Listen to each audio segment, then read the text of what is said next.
5월은 가정의 달이라고 그럽니다. 그래서 첫 주는 어린이 주일이고, 또 둘째 주는 어버이 주일이고, 그리고 셋째 주는 부부 주일로 이렇게 지키게 되어집니다. 그러나 이 설교자에게 있어서 5월은 참 힘든 그런 달이기도 합니다. 어린이 주일에 자녀가 없는 부모가 있을 수 있고, 또 어버이 주일에 이미 어버이께서 세상을 떠나신 분이 계시고, 또 부부 주일은 또 홀로 되신 분들이 계십니다. 그래서 이 가정의 달 설교 본문을 잡기가 참 힘들고 어렵다 하는 것입니다. 지난주 어버이날 영암 어머니께 다녀왔습니다. 22년 전에 뇌출혈로 쓰러지셔서 한쪽을 사용하지 못하시고 지팡이를 짚고 근근히 살고 계십니다. 수산시장에 가서 어머니가 좋아하시는 또 산 낙지를 사고, 또 영산포에 가가지고 또 어머니가 즐겨 드시는 홍어 옛국을 사서 영암에 내려갔어요. 그래서 산 낙지 탕탕이 해가지고 점심 식사를 맛있게 이렇게 먹었습니다. 그런데 어머니께서 점심 식사를 하시면서 저에게 이렇게 말씀을 하십니다. 아야, 낙지를 먹으니까 이제 아픈 것이 안 아프다. 그러신 것입니다. 제가 그랬어요. 매번 올 때마다 낙지 사올 테니까 건강하게 사십시오. 그러고 함께 웃으면서 점심을 맛있게 먹었습니다. 어느 고3 교실 그분이 엄마가 보고 있다라는 말이 있다고 그럽니다. 고3 교실에, 그 교실에 그분이 있는데 엄마가 보고 있다, 그 말을 크게 써가지고 앞자리에다가 붙여놨다고 그럽니다. 여러분, 그 느낌 알 것 같지요? 엄마가 보고 있으니까 딴 생각하지 말고 열심히 공부해서 성적을 올려라, 이 말이 아니겠습니까? 학교에 있든지 학원에 있든지 엄마가 보고 있다는 것, 너 딴짓거리 하지 말고 공부 열심히 해라, 그리고 좋은 대학 가야 한다 하는 그런 말이 아니겠습니까? 그런데요, 하나님을 또 그렇게 생각하신 분들도 계십니다. 내가 다 보고 있다, 내가 다 알고 있다. 어찌 보면 오늘 본문 시편 139편 이 말씀이 그런 내용과 약간 비슷한 내용이라 말할 수 있습니다. 이 다윗은 하나님께서 자신을 아주 샅샅이 다 보고 계신다, 이렇게 오늘 고백하고 있어요. 1절 말씀 읽어볼까요?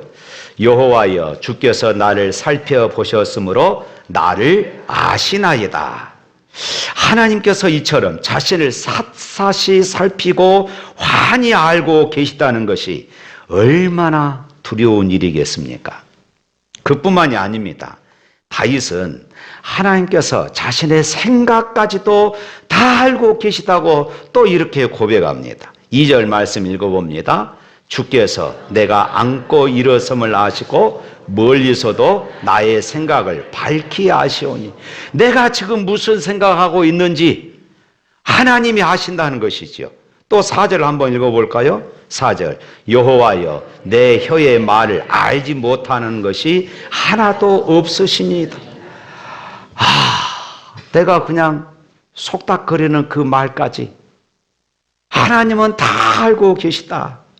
여러분, 이 하나님 앞에 누가 당당하게 설 수 있겠습니까? 다윗도 처음에는 모든 것을 아시는 하나님께로부터 그래서 도망가고 싶었습니다. 너무 부끄러우니까 도망가고 싶었어요. 내 생각까지도 아시는 하나님, 내 입의 말까지도 아시는 하나님. 마치 선악을 따먹는 아담처럼 숨으려고 했어요. 그래서 7절 말씀에 이렇게 또 고백을 합니다. 7절 읽어봅니다. 내가 주의 영을 떠나 어디로 가며 주의 앞에서 어디로 피하리까? 또 11절 말씀 또 읽어봅니다. 내가 혹시 말하기를 흑암이 반드시 나를 덮고 나를 두름 비춘 밤이 되리라 할지라도. 깜깜한 밤이 되어서 숨어서 아무리 찾을 수 없는 그곳에 내가 숨은다 할지라도 하나님은 나를 다 아신다. 그런데 자신의 모든 것을 다 아시는 하나님이 어느 순간 다윗에게 두려운 하나님이 아니라 그 하나님이 사랑의 하나님으로 다가오기 시작한 것이에요. 하나님이 나를 아신 것이 오히려 내가 두려운 것이 아니라 무서운 것이 아니라 사랑의 하나님, 그 은혜로 다윗이 느끼기 시작한 것이에요. 하나님이 언제나 함께 하시고 모든 것을 다 보고 계신다. 이것은 다윗에게 구원의 빛으로 다가오기 시작했어요. 그래서 오늘 5절부터 6절 말씀에 다윗이 이렇게 고백합니다. 읽어봅니다. 주께서 나의 앞뒤를 둘러싸시고 내게 안수하셨나이다. 이 지식이 내게 너무 기이하니 높아서 내가 능히 미치지 못하나이다. 이것이 구원받은 사람의 특징입니다. 하나님이 늘 함께 하신다는 것이 자신의 죄를 들추어서 자신을 책망하고 얘 이놈 어떻게 네가 그런 생각을 할 수 있어? 이렇게 책망하시는 것이 아니라 하나님이 자신을 아신다 하는 이 의미가 하나님이 자신을 감싸주는 것이고 자신에게 손을 얹어주시는 것임을 깨닫고 놀라운 것입니다. 그래서 이 지식이 내게 너무 기이하니 높아서 내가 능히 미치지 못하나이다. 하나님이 나를 아신 것이 내 죄를 지적하고 나를 나무라고 나를 책망하기 위해서가 아니라 자신을 감싸고 자신을 품어주는 그 하나님의 그 은혜를 생각하니까 너무나도 놀라운 것입니다. 이 지식이 너무 기이하여 높아서 내가 능히 미치지 못했습니다. 능히 그 하나님의 넓은 사랑을 깨닫지 못했다는 것이에요. 이것 때문에 다윗은 감격하지요. 요한계시록에 보면은 아시아의 7교회가 나옵니다. 그 중에 서머나 교회가 있어요. 이 교회는 제가 얼마 전에 말씀드린 순교자 이 폴리갑이 심우했던 그런 교회입니다. 그런데 서머나 교인들은 주님께로부터 직접 나는 네가 당한 환난과 궁핍을 알고 있다 하는 이 말씀을 듣게 됩니다. 서머나 교회의 성도들이 이 말씀을 들었을 때에 얼마나 울었겠습니까? 자기 교회를 담임하고 있는 폴리갑 목사님이 순교를 당했습니다. 수없이 많은 성도들이 지금 잡혀가고 감옥에 있고 때로는 온영극장에서 맹수의 밥이 되기도 하고 화형에 처하기도 했습니다.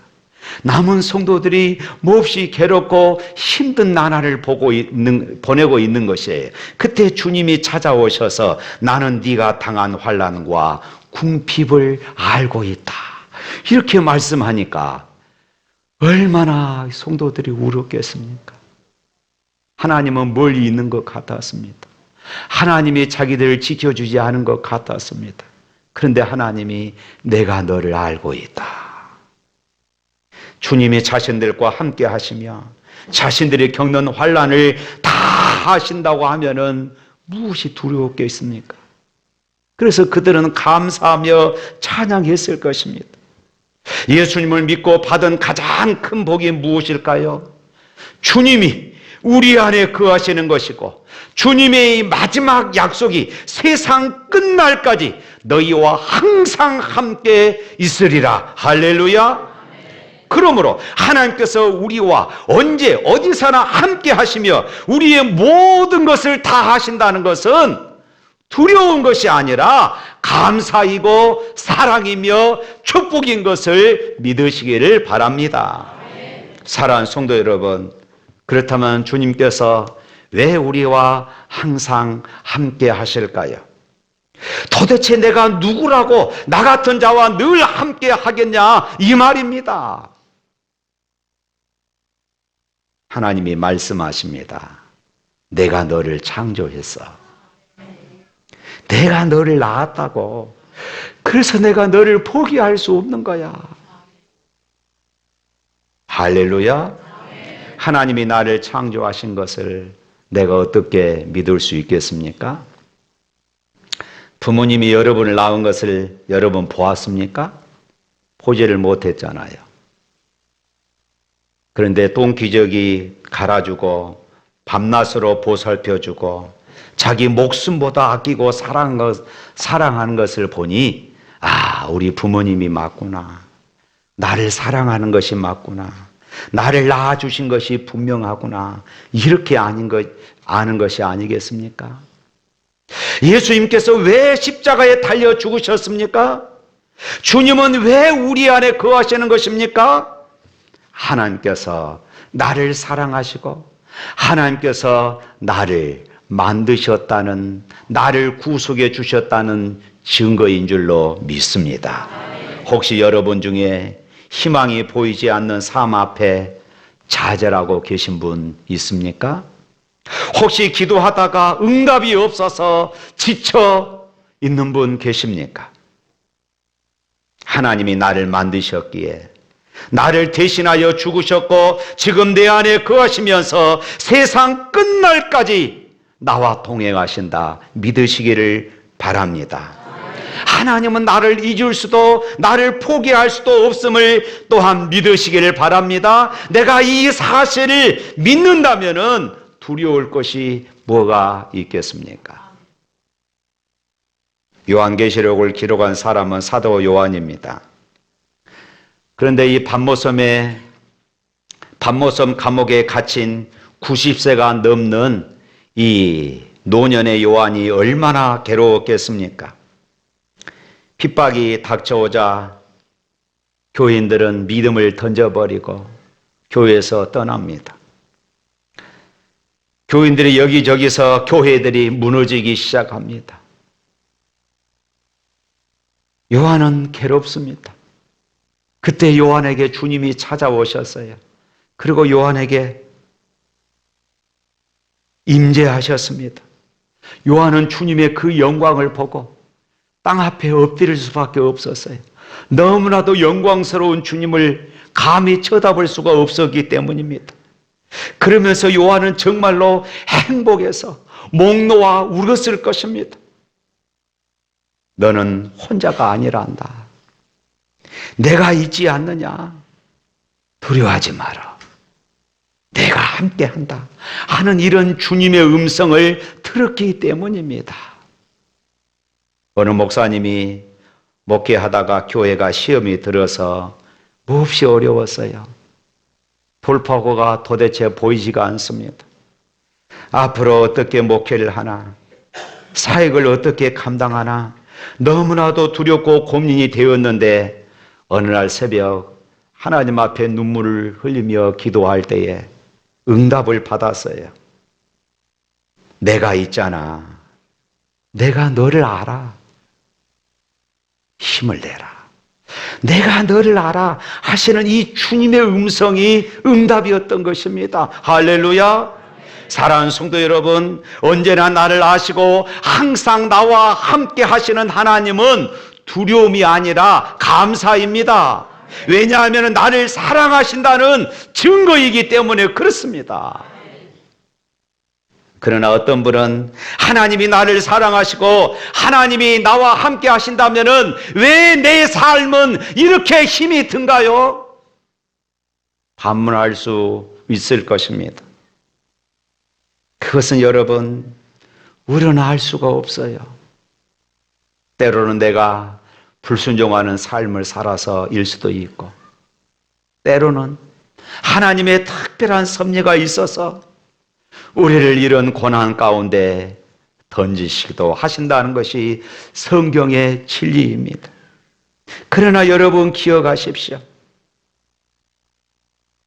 내가 그렇게 고난당하고 있을 때에 하나님은 또한 나와 함께 아파하시고 내가 너를 안다. 내가 네 눈물을 안다. 우리에게 말씀하시는 분이심을 믿으시기를 바랍니다. 사랑하는 성도 여러분, 하나님은 우리를 창조하신 분명한 목적이 있습니다. 내가 이 땅에서 건강하든 때로는 연약하든 내가 부자이든 가난하든 그것이 문제가 되지 않습니다. 나를 지으시고 나를 하나님의 자녀 삼으신 분명한 하나님의 섭리가 있는 것입니다. 하나님이 한 생명을 세상에 보내실 때는 분명한 목적이 있어요. 그래서 에베소서 2장 10절 말씀은 이렇게 기록하고 있습니다. 다 같이 읽어봅니다. 우리는 그가 만드신 바라 그리스도 예수 안에서 선한 일을 위하여 지으심을 받은 자니 이 일은 하나님이 전에 예비하사 우리로 그 가운데 행하게 하려 하심이라. 하나님은 우리를 만드셨습니다. 이 사실을 믿으시기를 바랍니다. 그런데 안타깝게도 이 일을 믿지 못하시는 분들이 계십니다. 이것은 단순히 진화론을 믿느냐 창조론을 믿느냐 하는 것이 아닙니다. 여기서 만드신 바라는 이 말의 헬라어는 포이에마라는 말입니다. 이 말의 의미는 작품이라는 거예요. 작품입니다. 우리는 창조의 작품입니다. 우리는 습작이 아니라 하나님께서 최선을 다해서 만드신 하나님의 걸작품이에요. 그러므로 우리 모두는 하나님 앞에서 특별한 존재입니다. 우리 옆에 사람과 축복 한번 할까요? 당신은 특별한 존재입니다.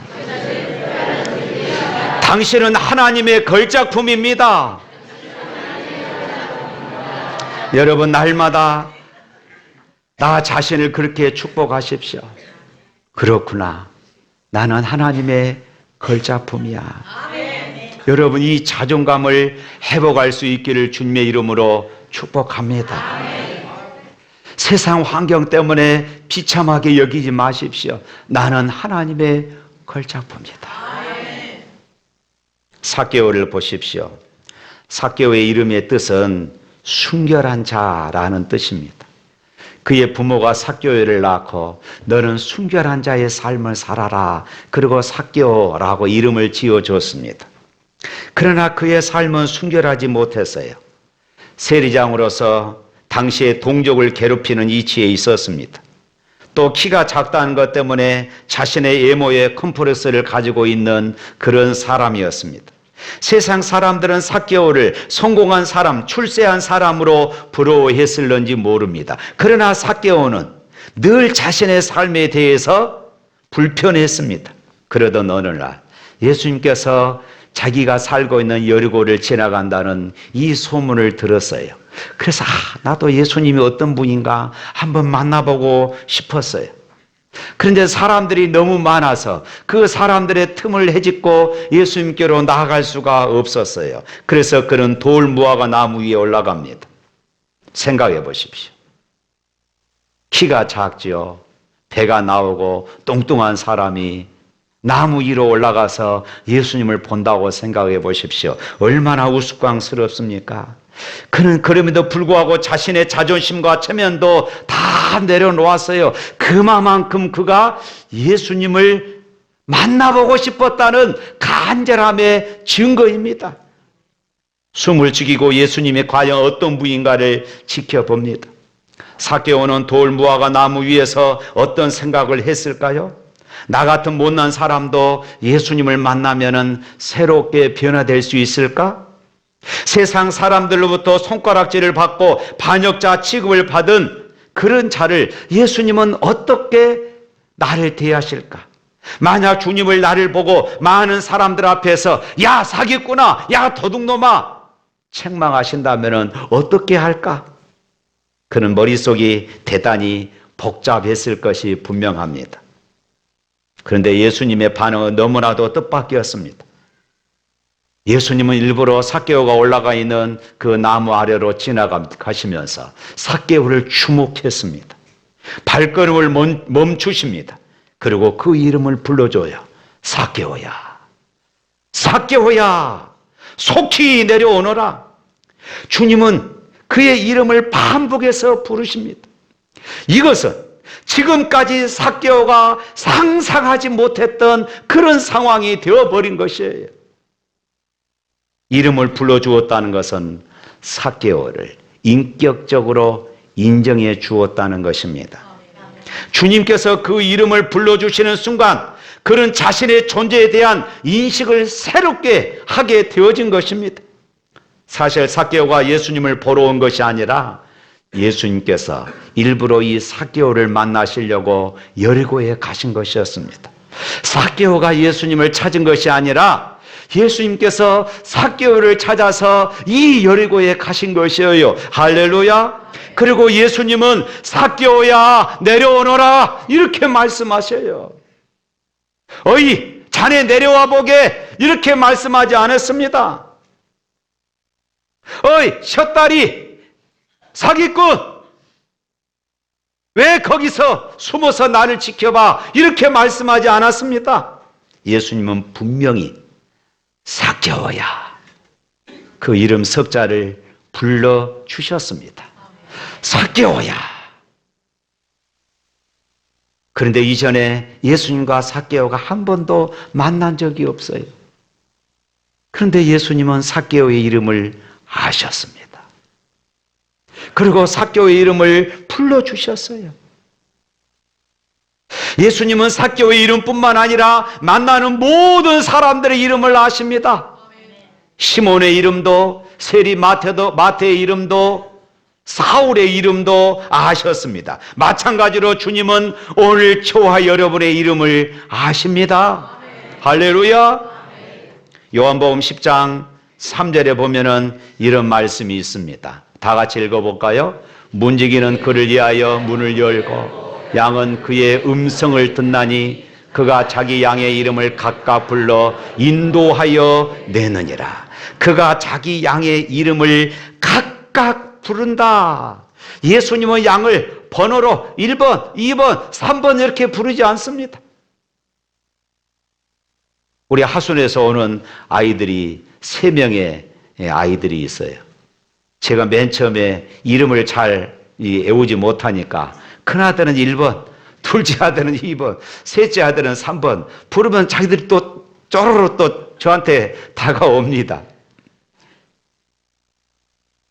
가온이, 시온이, 나온이 합순에서 여기까지 와요. 얼마나 감사한지 모릅니다. 그런데 예수님은 우리를 그렇게 번호로 부르지 않습니다. 이름을 일일이 부르신다는 것이에요. 군중 속에 있는 무리로 보지 않습니다. 예수님은 우리의 모든 것을 다 알고 계셔요. 양의 모습이나 색깔이나 특징은 다 달라도 주님은 우리의 이름을 아시고 부르십니다. 연세 드신 분들은 아시겠지만은 옛날에 국민학교 시절 운동회 하면은 얼마나 많은 사람들이 모입니까? 그리고 얼마나 많은 학생들이 어린이들이 운동장에 모여 있습니까? 그런데 이상하게 저 멀리 있는 내 아들은 눈에 보입니다. 여러분 안 그러던가요? 저 멀리 있는 내 딸은 눈에 보이는 거예요. 이것이 부모입니다. 왜요? 내 자식이기 때문에 보이는 것이에요. 주님 앞에 오늘 저와 여러분이 그렇습니다. 예수님 앞에 저와 여러분들이 그래요. 그래서 우리가 환경이 달라고 생긴 것이 달라도 우리를 아시고 우리의 이름을 부르시는 것이에요. 그 이유가 또 무엇일까요? 요한복음 10장 14절 15절 말씀에는 이렇게 또 말씀합니다. 다 같이 나는 선한 목자라 나를 내 양을 알고 양도 나를 아는 것이 아버지께서 나를 아시고 내가 아버지를 아는 것 같으니 나는 양을 위하여 목숨을 버리노라. 나는 내 양을 알고 분명히 말씀하고 있어요. 우리의 이름을 아시고 부르시는 이유에 대해서 또 밝힙니다. 나는 양을 위하여 목숨을 버리노라. 사랑하는 성도 여러분, 우리가 힘들고 어려울 때, 지쳐 쓰러져 있을 때 우리를 구하시기 위하여서 우리를 부르십니다. 우리를 살리기 위하여서 우리를 부르시는 것이에요. 사랑하는 성도 여러분, 주님은 우리 주님께서는 여러분의 이름을 손바닥에 새겨놓고 하십니다. 언제나 우리를 불러주십니다. 우리를 위로해 주시고 격려해 주십니다. 우리를 지켜주시고 우리를 보호해 주십니다. 그러므로 어떤 상황에서 낙심하거나 절망하지 마십시오. 세상 사람들에 의해서 불려지는 이름은 잠시뿐입니다. 금방 잊혀질 이름입니다. 그러나 우리의 이름은 하늘나라 생명책에 기록되어지는 이름인 줄로 믿습니다. 예수님의 제자들이 그들의 성공적인 사역을 주님께 보고하면서 자랑을 했습니다. 그때 주님이 누가복음 10장 20절 말씀에 이렇게 말씀하십니다. 이것으로 기뻐하지 말고 너희 이름이 하늘에 기록된 것으로 기뻐하라. 할렐루야. 그렇습니다. 아무리 힘들고 어려워도 내 곁에 다가오셔서 우리의 이름을 불러주시는 전지전능하신 창조주 하나님을 바라보시기를 축복합니다.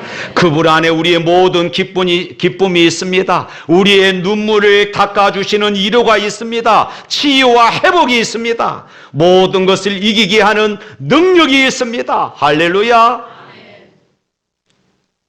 소월의 시 중에 초혼이라는 시가 있습니다. 산산이 부서진 이름이여, 허공 중에 헤어진 이름이여, 불러도 주인 없는 이름이여, 부르다가 내가 죽을 이름이여. 그런데 여러분, 저는 이 시를 대하면서 우리 모두에게 부르다 죽을 이름이 있어야 되지 않는가 생각해 봅니다.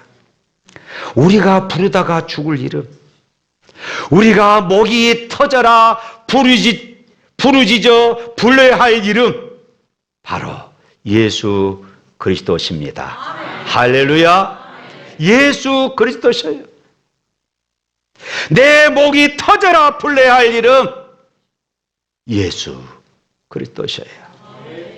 우리가 주님의 이름을 부르며 주님의 은혜의 보좌로 나갈 때에 주님은 우리의 아빠가 되어주셔서 우리의 이름을 불러주십니다.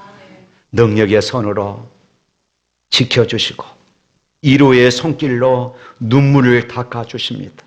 우리의 모든 간구를 들으시고 또한 응답해 주십니다. 우리의 이름을 날마다 불러주시는 영원한 아빠 되신 주님을 찬양합니다. 할렐루야. 사랑하는 성도 여러분, 이 시간 내 안에 있는 모든 애로움과 고독과 아픔과 슬픔을 주님 앞에 다 내려놓을 수 있기를 바랍니다. 그리고 이 시간 우리 가운데 임하셔서 내 이름을 불러주시는 주님을 바라볼 수 있기를 바랍니다. 주님을 사모하십시오. 주님께서 우리를 위로해 주시고 우리에게 새 힘을 주십니다. 우리의 모든 눈물을 닦아 주시는 것입니다. 토미 워커라는 찬양 사역자가 있습니다. 이 사람이 작사한 곡이 아까 우리 불렀던 내 이름 아시죠? 이 찬양입니다. 그 찬양을 듣고 전 세계에서 그 밑에다가 이제 댓글을 달며 간증을 쓰는 것이에요. 그런데 이분이 그것을 다 모았습니다. 감동이 되는 이런 간증들을, 댓글들을 다 모았어요. 그리고 그것을 모아서 내 이름 아시죠? 책을 만들었습니다. 그 책 가운데 이런 간증이 있습니다. 제목이 찰리의 정심 식사라는 이런 제목입니다. 이 찰리라는 이 친구는 태어날 때부터 심장에 큰 구멍이 2개나 뚫려서 선천적인 문제를 가지고 태어났습니다. 의사는 이 아이가 살 수 없다고 하면서 부모들에게 마지막 인사를 하라고, 이 갓난 아이를 안아주라고 이렇게 이야기를 했습니다. 그런데 수많은 중보자들의 기도로 이 아이는 기적적으로 살게 되어집니다. 찰리는 태어난 지 2달 만에 첫 번째 심장 수술을 받습니다. 그리고 3살 때에 심장 수술을 2번이나 더 받습니다. 그 후에도 심장 박동을 조절하기 위해서 3차례나 수술을 받습니다. 수없이 병원을 드나들면서 정성껏 치료한 결과 찰리는 힘은 들었지만은 비교적 건강하게 자랐어요. 그러던 찰리가 13살 때 1996년 2월 1일 강아지와 놀다가 강아지를 쫓아가다가 그만 넘어지는 바람에 심장 박동에 이상이 생겼습니다. 그리고 병원에 옮긴 지 15분 만에 하늘나라로 가고 말았습니다. 당시 과테말라에서 선교사로 섬기던 찰리의 가족들의 충격은 너무나도 컸습니다. 하나님, 왜 이러십니까? 어찌 그것을 말로 표현할 수 있겠습니까? 밀려오는 슬픔과 고통으로 숨조차 쉴 수 없었습니다. 그런데 이 찰리의 장례식장에서 그의 동생인 토미가 부른 찬양이 바로 나를 지으신 주님, 내 이름 아시죠? 이 찬양이었어요. 비록 찰리는 13년의 짧은 생을 살다가 하늘나라로 갔지만은 하나님은 그를 향한 분명한 계획이 있었어요. 하나님께서 그 부모들에게 그 당시에는 왜 하나님께서 이런 아픔과 고통을 우리 가족에게 주십니까? 이해할 수가 없었습니다. 그러나 시간이 지나면서 하나님은 그들의 상처를 치료하시고 회복시켜 주셨습니다. 그러면서 놀라운 역사가 일어나요. 찰리가 세상에 살 때에 매일 정심을 쌓아주었습니다. 그런데 찰리가 천국에 간 후 하나님께서는 그 부모가 날마다 찰리에게, 살아생전 찰리에게 쌓아주었던 그 정심 도시락을 이제 굶주린 어린이들에게 쌓아주는 그런 일로 발전하게 되어집니다. 그것이 오늘의 찰리의 정심 식사라는 이 국률 사역으로 이어져서 지금은 전 세계적으로 어린이들에게 정심을 무상으로 제공하는 그런 사역으로 발전하게 된 것입니다. 그렇습니다. 하나님은 나를 아십니다. 하나님은 내 눈물을 아시고 내 아픔을 아십니다. 내가 이해할 수 없지만은 기억하십시오. 하나님의 섭리가 있다는 것을 믿으시기를 축복합니다.